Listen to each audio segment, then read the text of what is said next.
Macmillan Audio presents El Jefe by Alan Feuer. Narrated for you by Andrés Pabon.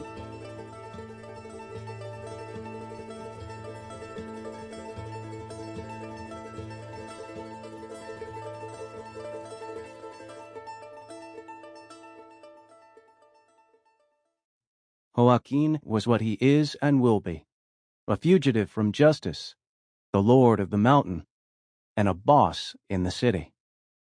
Los Canelos de Durango, the lord of the mountains. Act 1. Server Jack.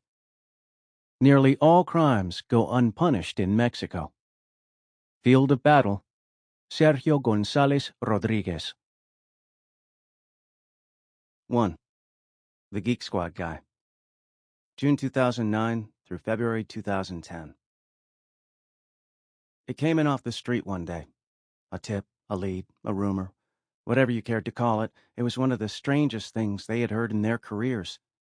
Chapo Guzmán, the world-famous drug lord, had hired a young IT guy, and the kid had built him a sophisticated system of high-end cell phones and secret servers, all of it ingeniously encrypted. The unconfirmed report, perhaps that was the best way to describe it, had arrived that Friday in June 2009, when a tipster walked into the lobby of the FBI's Field Division office in New York. After his story had been vetted downstairs, it made its way up 7 flights of stairs and landed with a curious thud among the crowded cubicles of C23, the Latin American drug squad. For more than 30 years, the elite team of agents and their bosses had hunted some of the drug trade's biggest criminals, and while tall tales of their antics circulated constantly through its squad room near the courts in Lower Manhattan, no one in the unit knew what to make of this one. The tipster's account seemed credible enough, but it was sorely lacking details. The only facts he had offered on the young technician were a first name, Christian, and that he was from Medellin, Colombia. All sorts of kooks, spouting all sorts of nonsense, showed up all the time at FBI facilities, claiming they had inside information on the Kennedy killing or knew someone who knew where Jimmy Hoffa was. In what were still the early days of internet telephony, it seemed a bit far-fetched that a 20-something hacker had reached a deal with the world's most wanted fugitive and furnished him in hiding with a private form of Skype. As alluring as it sounded, it was just the sort of thing that would probably turn out to be a myth. In the middle of a drug war, chasing myths was not enough to send C-23 into the field. Reality was keeping the unit busy on its own.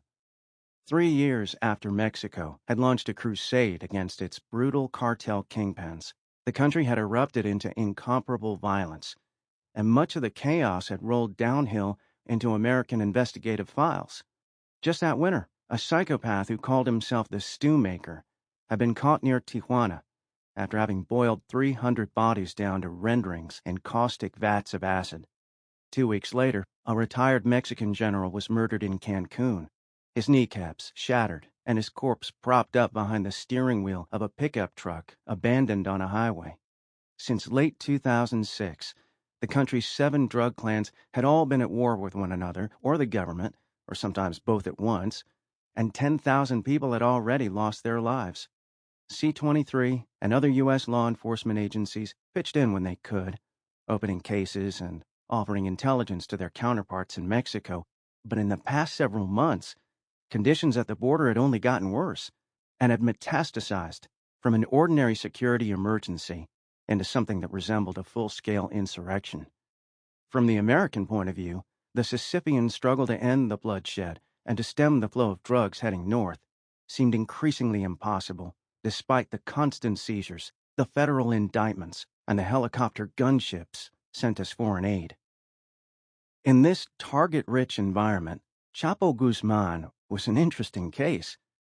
While he was neither the wealthiest nor the most sadistic trafficker in Mexico, he was by a matter of degree the most illustrious. His famous alias, El Chapo, often rendered Shorty, but more accurately a reference to his squat, stocky frame, was globally familiar, with a recognition level that rivaled that of movie stars and presidents.